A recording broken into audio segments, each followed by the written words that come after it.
Hello बच्चों, let's read the following question. Question says two thin lenses are in contact and the focal length of the combination is 80 cm.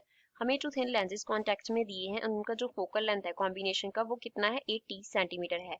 If the focal length of the one lens is 20 cm, अगर एक lens का जो focal length है वो 20 cm हो, then the power of the other lens will be. तो दूसरे lens का पावर कितना होगा? A option 1.66 diopter, B option 4.00 diopter, C option -100 diopter or D option -3.75 diopter. So first of all we will talk about the key concept used in the question. इस question में क्या key concept हम use करेंगे?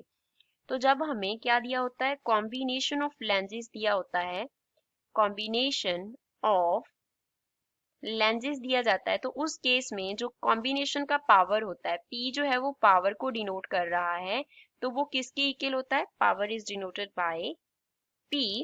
तो ये equal होता है summation of जो पावर है सब लेंजेस की पावर का हम समेशन कर देते हैं. I जो है वो क्या रिप्रेजेंट कर रहा है? नंबर ऑफ लेंजेस को रिप्रेजेंट कर रहा है. कितने लेंजेस हैं उन सबका क्या कर देंगे हम? समेशन कर देंगे. तो यहाँ पे हमारे पास टू लेंजेस हैं, तो हम क्या लिखेंगे? P is equals to P1 plus P2 लिखेंगे. तो ये इक्वेशन हम अप्लाई करेंगे इस क्वेश्चन को सॉल्व करने के लिए. सेकंड जो इस पे कॉन्सेप्ट अप्लाई होता है that is relation between power and focal length. Power जो है वो क्या होती है? 1 फोकल लेंथ के इक्वल होती है.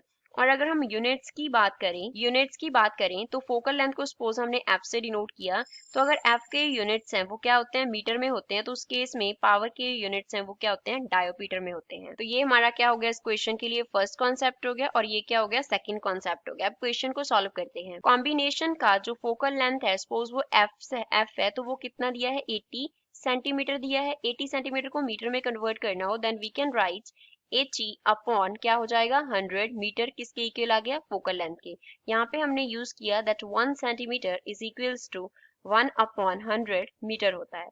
तो f इसके इक्वल आ गया. तो जो कॉम्बिनेशन का पावर है वो क्या होगा? 1 अपॉन f होगा that is equals to 100 upon क्या हो गया?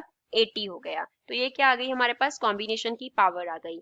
अब फर्स्ट लेंस के लिए जो फोकल लेंथ है वो हमें कितना दिया है? इसको फर्स्ट कंसिडर किया. सेकंड फर्स्ट लेंस के लिए जो हमें फोकल लेंथ है एक के लिए वो कितना दिया है? हमें 20 सेंटीमीटर दिया है. तो गेन इसको मीटर में कन्वर्ट कर देते हैं. तो f1 क्या आ जाएगा? 20 अपॉन 100 मीटर आ जाएगा. तो यहाँ से पावर निकाल लेंगे. P1 जो है वो कितना आ जाएगा? 1 अपॉन f1 कर देंगे तो it will be equals to 100 by 20 and इसके यूनिट्स जो होंगे वो डायोमीटर में आएंगे. तो अब हम P2 फाइंड आउट करेंगे. क्या फाइंड आउट करना है? P2 हमें फाइंड आउट करना है.